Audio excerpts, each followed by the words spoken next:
Le son métallique et implacable du réveil déchira le silence de 6 heures. Eduardo ne bougea pas. Pendant 5 minutes exactes, il se permit de s'enfoncer encore plus dans la froideur des draps en coton égyptien, un luxe qui, comme tous les autres dans sa vie, n'était qu'un détail creux dépourvu de tout véritable confort. La sonnerie cessa, et le silence qui suivit parut encore plus pesant. Il se leva, le corps tel une armure en plomb, et marcha mécaniquement vers la salle de bain.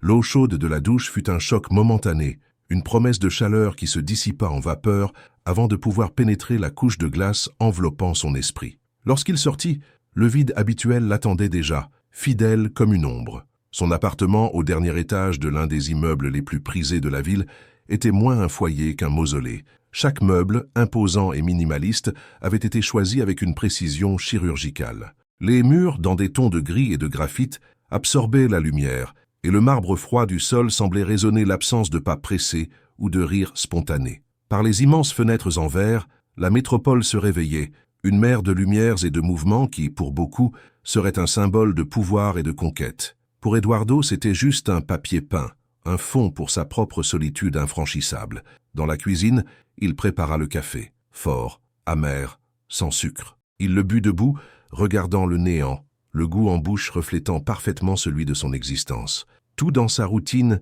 était un rituel de retenue, un effort pour garder le chaos de son monde intérieur enfermé à double tour. Avant de se refermer dans son bureau, il s'arrêta devant une porte entrebâillée dans le couloir. Là, dans une chambre peinte dans des tons doux de rose et de blanc, Sofia dormait. À 5 ans, elle était un ange miniature, les cheveux blonds éparpillés sur l'oreiller et la respiration paisible remplissant le petit espace d'une vie qui semblait manquer dans tout le reste de la maison.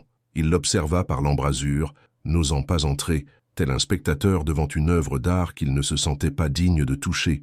Une vive douleur de culpabilité le frappa, si familière qu'il enregistra à peine la douleur. Sofia était son unique ancre, le seul lien avec la vie qu'il avait perdue, un bonheur qu'il avait lui-même détruit. Il voyait en elle les traits d'un avenir qui n'existerait jamais, la mémoire vive d'un amour qu'il croyait avoir trahi et détruit. Cet empire qu'il dirigeait le jour avait été construit sur les cendres de cette perte, une pénitence auto-imposée qui semblait jamais suffisante. Un secret sombre, une manipulation cruelle qu'il avala comme du poison, l'avait transformé en cet homme, une statue de succès à l'extérieur, creux à l'intérieur. Il s'éloigna de la porte, le masque d'impassibilité de retour à sa place.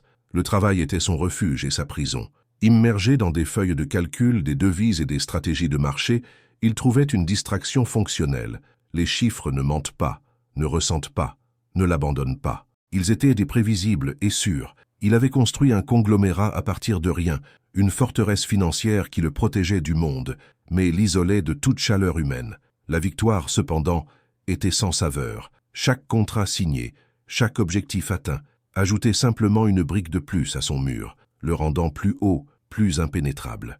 Assis dans son fauteuil en cuir, avec la ville à ses pieds, Eduardo ressentit le poids du silence. Il avait tout ce que l'argent pouvait acheter, mais il vendrait chaque centime pour ressentir, ne serait-ce qu'une seconde, la paix qu'il voyait sur le visage endormi de sa fille. Mais il ne pouvait pas, car la paix, il s'en souvenait amèrement, avait été le prix de son succès. La question qui le hantait chaque nuit revenait, murmurant dans les recoins de son esprit, qu'avait-il vraiment perdu pour en arriver là? Et, plus important encore, serait-il capable de se regarder dans le miroir s'il découvrait un jour toute la vérité derrière la ruine qu'il appelait sa vie?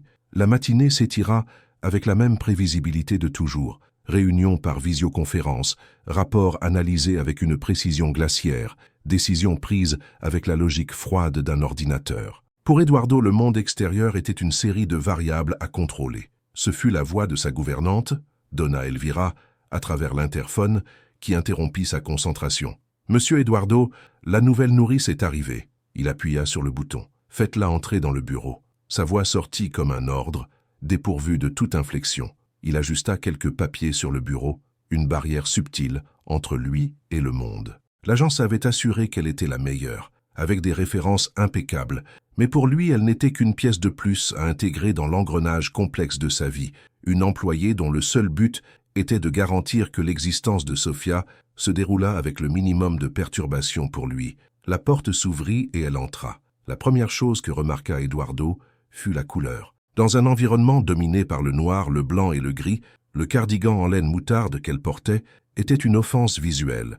Isabella était de taille moyenne, avec de longs cheveux bruns qui tombaient en douces vagues sur ses épaules, mais ce furent ses yeux qui le stoppèrent un instant. Il y avait une lueur en eux, une sorte de lumière propre qui semblait complètement déplacée dans cet environnement stérile.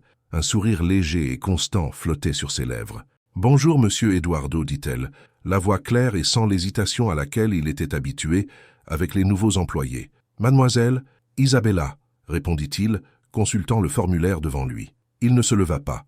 Il désigna la chaise de l'autre côté du bureau. « Asseyez-vous. » Elle s'assit, les mains reposant calmement sur ses genoux. Il poussa un contrat et un stylo sur le bureau poli. « Lisez attentivement. Les règles sont claires et non négociables. Discrétion absolue. Les horaires doivent être respectés avec un strict britannisme et la routine de Sophia ne doit pas être modifiée sans mon autorisation expresse. » Alors qu'elle lisait, il l'observait par-dessus les papiers. Elle ne semblait pas intimidée. Au contraire, il y avait une sérénité en elle qui le dérangeait. Elle n'appartenait pas à cet endroit. Son aura de chaleur était comme un feu de camp au milieu d'un iceberg. Elle signa le document d'une écriture fluide et le lui rendit. « Les règles sont parfaitement compréhensibles, monsieur, » dit-elle, toujours avec ce sourire patient. « Parfait. » Eduardo se leva, le geste indiquant que la négociation était terminée. « Je vais te présenter à Sophia. » Il la guida dans le couloir silencieux. Ses chaussures chères faisaient à peine de bruit sur le marbre, mais ses pas en chaussures simples et basses semblaient avoir une légèreté, un son presque musical que le silence de la maison ne pouvait étouffer. Sophia était dans la salle de jeu, un espace vaste et impeccablement organisé, où même le désordre semblait calculé.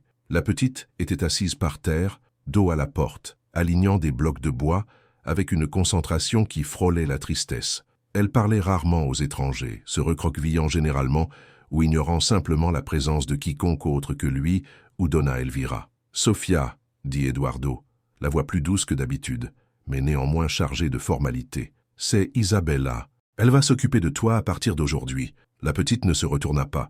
Elle continua son travail minutieux avec les blocs. Eduardo soupira intérieurement. Ce serait la même chose que d'habitude. Mais alors, Isabella fit quelque chose d'inattendu. Au lieu de parler d'en haut, elle s'agenouilla par terre, se mettant au même niveau que l'enfant. Elle ne dit rien pendant un long moment, observant simplement les blocs. « C'est un très joli château, » dit-elle, la voix un murmure chaleureux. « Je pense qu'il manque une tour juste ici. » Lentement, comme une fleur s'ouvrant au ralenti, Sophia tourna la tête. Ses grands yeux bleus, normalement ternes et distants, se concentrèrent sur Isabella, non pas avec peur ou méfiance, mais avec une curiosité sincère. Eduardo resta paralysé dans l'embrasure de la porte, témoin invisible de ce qui se passa ensuite. Isabella sourit à la petite, un sourire qui semblait envelopper tout son visage de lumière. Et alors, l'impensable se produisit. Sophia abandonna ses blocs, se leva sur ses petites jambes vacillantes et marcha vers Isabella. Et sans aucune hésitation, elle l'embrassa.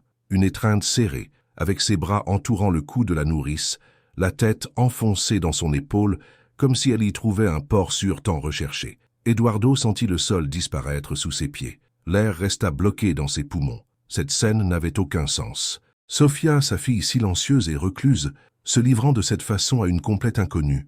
Lui, son propre père, recevait rarement une telle démonstration d'affection spontanée. Isabella, prise par surprise, mais réagissant avec un instinct maternel, enveloppa la petite fille dans ses bras, caressant ses cheveux. Elle regarda Eduardo par-dessus la tête de Sophia et dans ses yeux, il n'y avait pas de triomphe, seulement une compassion qui l'atteignit de manière encore plus violente. Il recula d'un pas, se tourna et retourna à la sécurité de son bureau, fermant la porte derrière lui. L'image était gravée dans son esprit, le cardigan jaune, les cheveux bruns, et sa fille, sa petite et fragile Sophia, blottie dans les bras de cette femme, comme si elle était enfin rentrée chez elle. La logique de son monde avait été brisée. Et une question dangereuse commença à se former, résonnant dans le silence de sa forteresse de glace. Pourquoi? Pourquoi elle? Qu'est-ce que cette femme possédait qu'il, avec tout son pouvoir et sa richesse, n'avait jamais pu offrir? Les jours qui suivirent l'arrivée d'Isabella altérèrent l'architecture du silence dans la maison d'Eduardo. Le vide, autrefois un monolithe solide et oppressant, était désormais ponctué de sons qu'il n'avait pas entendus depuis des années. C'étaient des rires, non pas des éclats de rire bruyants, mais le rire cristallin et sincère de Sophia, un son qu'il pensait avoir été enterré avec le passé. Ce furent des chuchotements d'histoire, le bruissement des pages de livres pour enfants et le doux son de petits pieds courant dans le couloir, non pas en fuite mais en jeu. De son bureau, la forteresse d'où il dirigeait son empire, Eduardo devint un observateur réticent. Il se surprenait à s'arrêter au milieu de l'analyse d'un graphique complexe, l'attention détournée par un fragment de conversation animée venant de la salle de jeu. Il voyait, d'un coup d'œil, Isabella et Sofia par terre, construisant des mondes fantastiques avec des blocs de construction, la nourrice traitant les créations de la petite fille avec le sérieux d'un architecte. Il voyait sa fille, autrefois une figure passive, maintenant gesticulant, pointant, les yeux brillants d'une lumière qu'il reconnaissait comme de l'enthousiasme.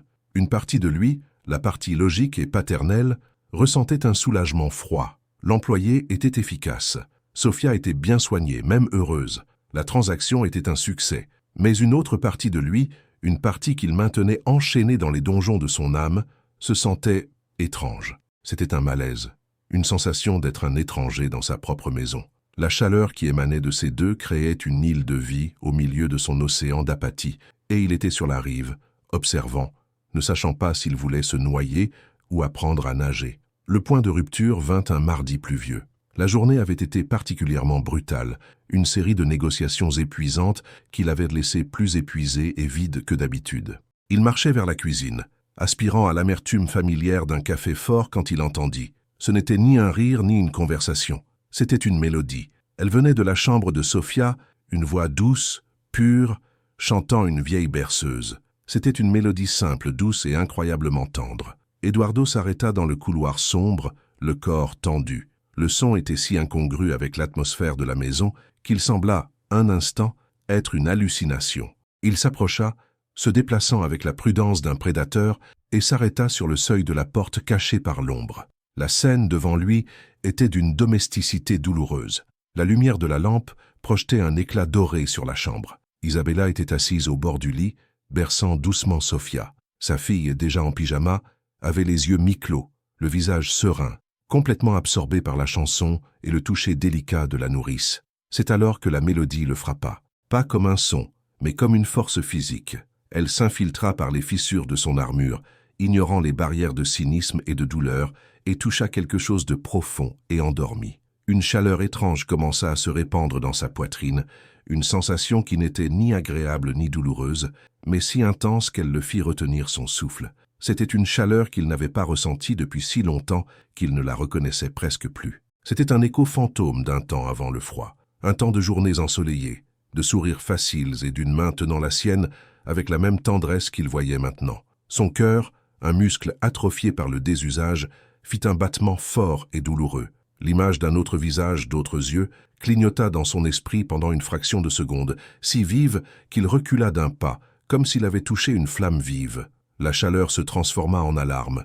C'était dangereux. Cette sensation, cette vulnérabilité, c'était la porte d'entrée vers le type de douleur qu'il jura de ne plus jamais ressentir. Cette chaleur était une faiblesse, une brèche dans la muraille qu'il avait construite avec tant de peine. Et cette femme, avec sa voix douce et son sourire facile, était la menace. Elle n'était pas une employée, c'était une envahisseuse, apportant avec elle des sentiments interdits qui pouvaient détruire la paix stérile qu'il appelait sa vie. D'un mouvement brusque, il se retourna, le visage une masque de colère contenue, et marcha de nouveau vers son bureau, fermant la porte avec une force contrôlée qui fit trembler les objets sur son bureau. Il ne le permettrait pas. Il ne laisserait personne, encore moins une nourrice naïve, démolir ses défenses. Son cœur était fermé aux affaires, de façon permanente.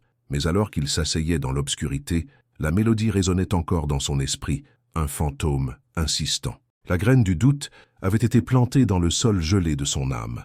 Il la voyait comme une menace, mais la question persistait, cruelle et traîtresse.